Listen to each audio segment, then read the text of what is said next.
Hello guys! Welcome po sa Encourage 88. Ang reading na ito ay para sa entertainment at personal na reflection lamang. So gamitin lamang yung mga mensaheng tutugma sa iyong situation. Okay, so start na tayo. Give me the message. Kaninong energy to? Give me the message. So gagamit tayo ng oracle at tarot card. Kukuha muna tayo dito ng 6 na oracle. Then tarot. So meron ka dito the morning dew girl. The journey. Abracadabra. All is connected. Under my umbrella. Then, be Queen bee. So, may Queen bee ka dito.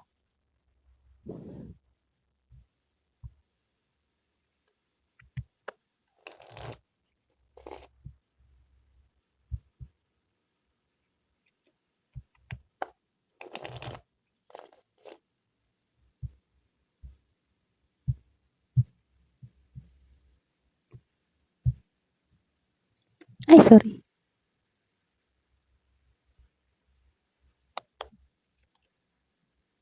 So, meron ka ditong Moon, 7 of Star, 3 of Wands, Hermit, Devil, the Magician,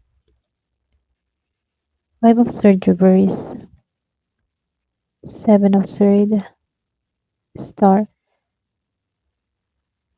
So, dito na meron nang nakitang Scorpio, Cancer, and Pisces. Merong Aries, Leo, Sagittarius, Virgo, and Capricorn. Meron ding Gemini, Aquarius, and Libra.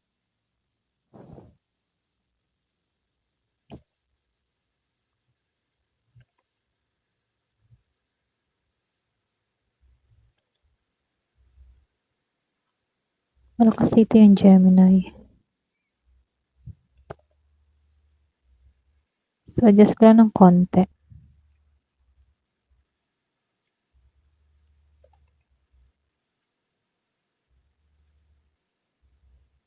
Meron din ditong Aries, Leo, Sagittarius, ha. Ayan.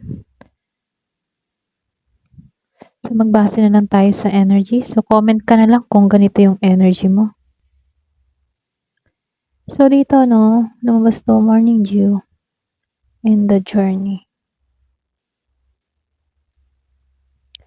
Kung titingnan na, morning dew, meron ako nakikitang freshness sa'yo dito. Pwedeng ikaw yung klase ng tao na pwedeng unpredictable, no? Hindi ka madaling basahin dahil para kang yung bang tipo na meron kang hindi mo pinakikita yung side mo, okay? May ibang side sa'yo na depende sa sitwasyon. Kumbaga, hindi mo pinapakita kung ano yung nasa sa isip mo, kung ano yung mga plano mo.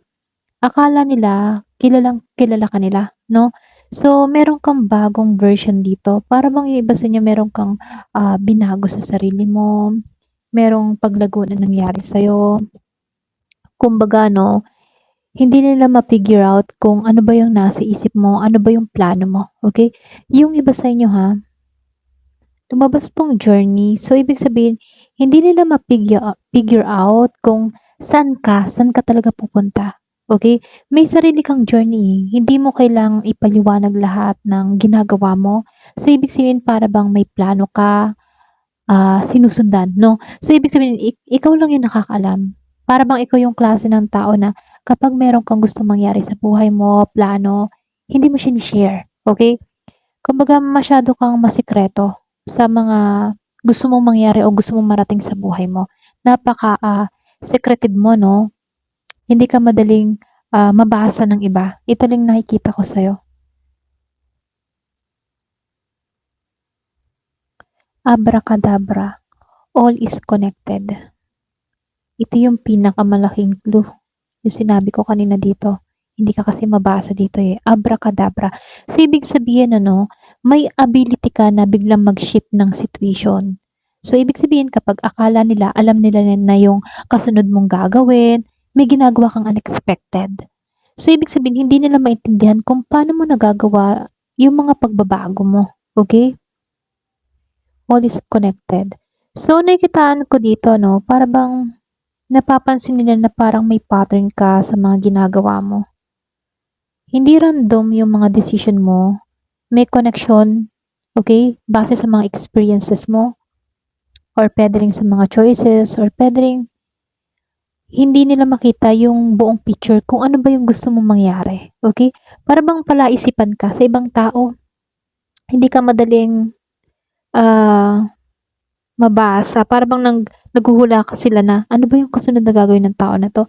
Yung iba sa inyo pwedeng merong mga tao sa paligid mo na para bang nakasubaybay, namimisteryosohan sa'yo, ganun. Para bang nakatuon sa'yo. Ganyan.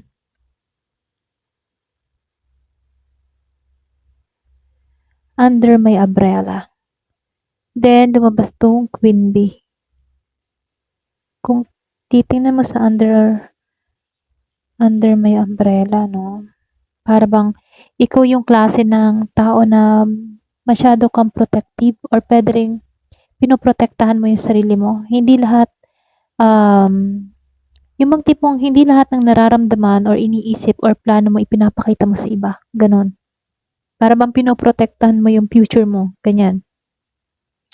Aware ka, okay? Aware ka sa energy ng ibang tao. Ganon. Aware ka sa mga intention. Ganyan.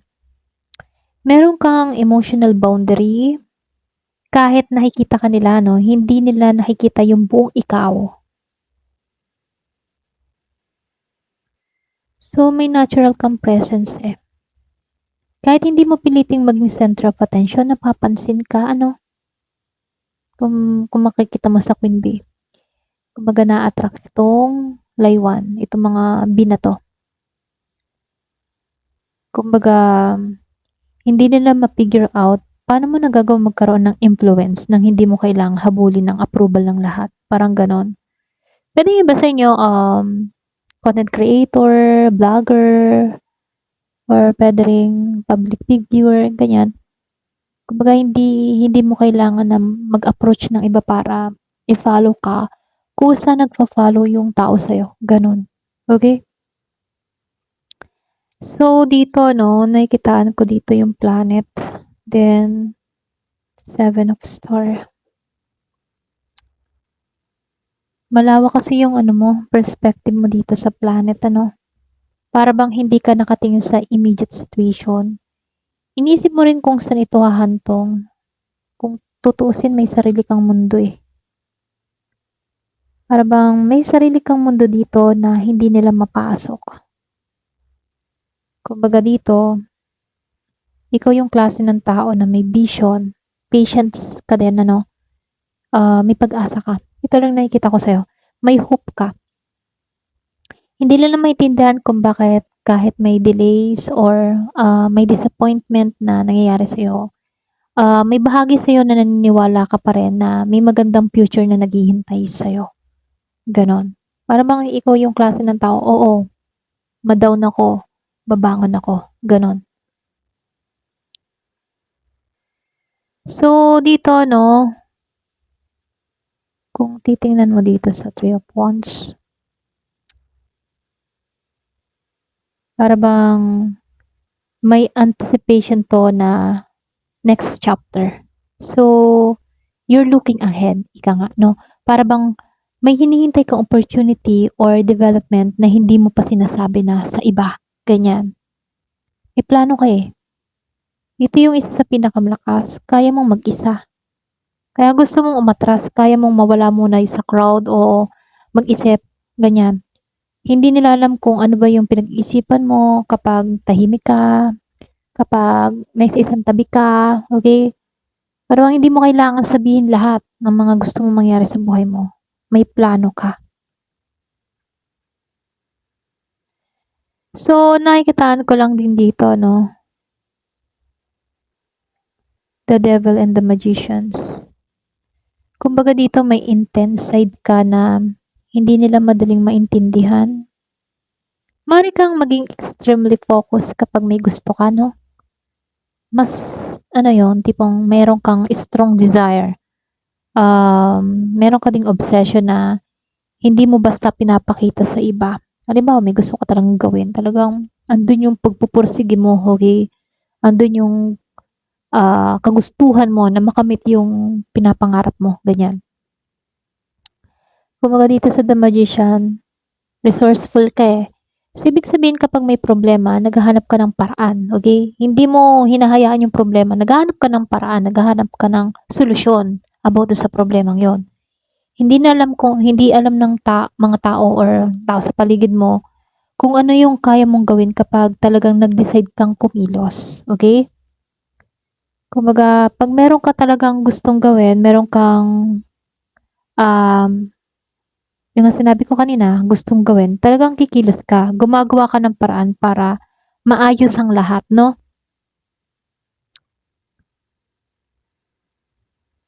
So, dito, no?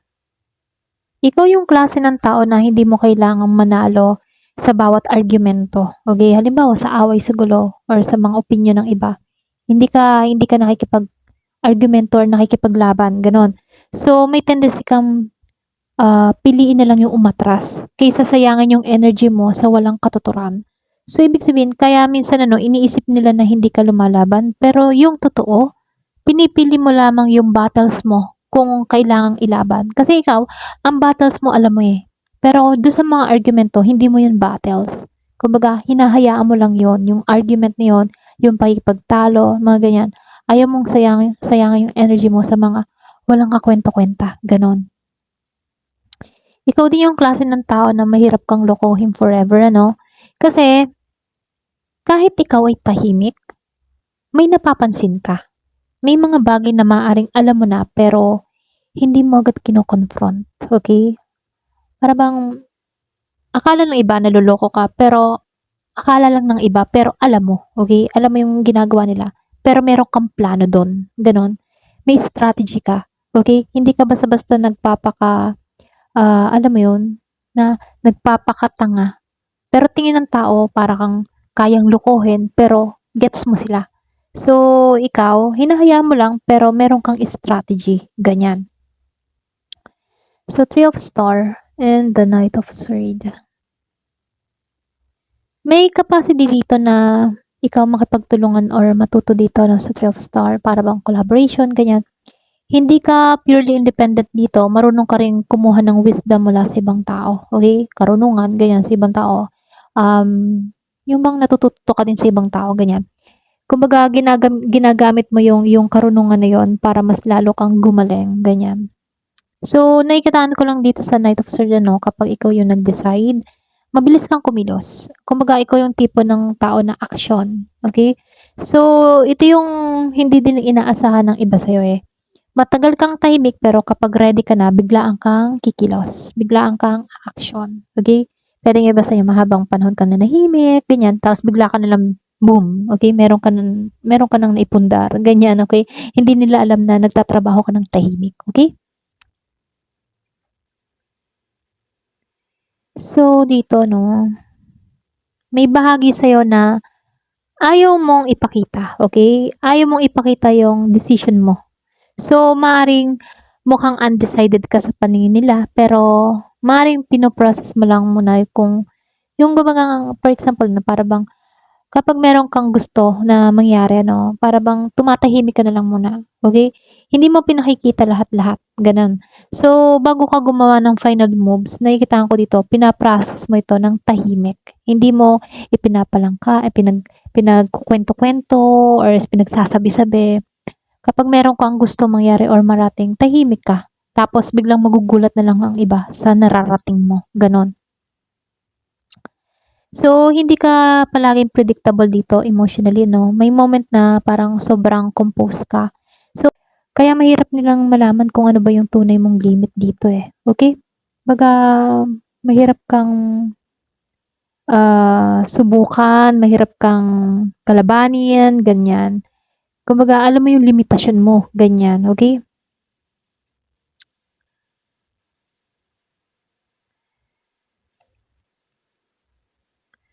So, dito, no, Five of Wands and the Lovers. competitive ka kasi dito, eh. Posibleng may mga taong nagko-compare sa'yo, gusto nilang malaman kung ano ba yung kasunod mong gagawin, pero hindi mo sinasabi dito, eh. May disconnect ka din pagdating sa larangan ng pag-ibig ano. Kaya dito, meron ditong tao na hindi nila alam kung sino, ano talaga yung priority ng puso mo, kung ano ba talaga yung gusto mo. So, may disconnect sa kung ano yung iniisip nila tungkol sa'yo, okay? Versus sa kung ano talaga yung nararamdaman mo. Yung iba sa iyo, pwedeng, yung iba sa inyo, hindi mo pinapakita, okay? Medyo ano ka sa pagdating sa usaping pag-ibig, ano, para bang hindi ka nagpapahayag, hindi ka nagbibigay ng signal or something na hindi nila mabasa. Ikaw, pag halimbawa, broken hearted ka, something na gano'n, hindi mo pinapakita na nasasaktan ka, gano'n, okay? Parang hindi ka halatang nasaktan, ganyan. So, dito, no, lumalabas din dito, ikaw, hindi mo din pinapakita lahat ng effort mo, no? May mga bagay kang ginagawa behind the scene, ganyan. So, hindi mo pinagmamalaki or hindi mo pinopost yung mga achievement mo sa buhay. Kumbaga dito, no, kaya mong, yung bang kaya yung iba sa inyo, maaring iniisip nila madali lang para sa yung mga bagay-bagay, ganyan. Pero dito, no, hindi ka mahilig ano eh, hindi ka mahilig mag-post-post eh. Ito lang yung nakikita ko sa'yo. Kaya dito may choice ka naman eh, may possibilities ka dito. Hindi pa sarado yung future mo. Maaari kang pumili ng ibang direction anytime, ganun ka. Kaya hindi ka nila mabak sa isang path eh.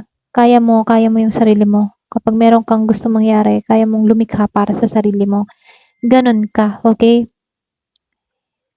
Natuto ka din dito na ano, no?